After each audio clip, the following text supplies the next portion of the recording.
Hola, soy Cami y os voy a enseñar mi librería favorita, Librería Camelot en Fuenlabrada.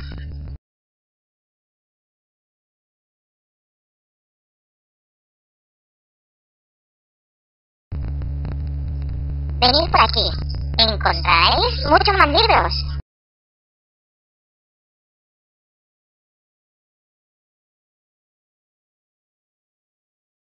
Ahora, mientras vosotros seguís descubriendo nuevos libros, yo voy a buscar uno para recomendaros.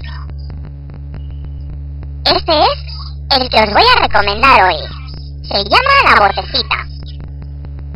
Perico quiere hacer caca. Se esconde detrás de un árbol, pero descubre que no hay papel para limpiarse. Y un calzón viejo y agujereado colgado de una rama lo usa y lo tira. De pronto, una vocecita que se presenta como su conciencia le regaña y le ordena que lave esa cochinada. Lo que Perico no sabe es de quién era realmente el supuesto calzón.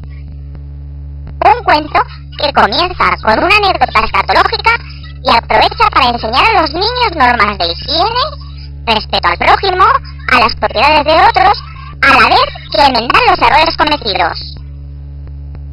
Está recomendado para niños de 5 a 8 años. Es de la editorial Coquinos y lo podréis encontrar junto con muchos más títulos en Librería Camelot en Fuenlabrada. Adiós.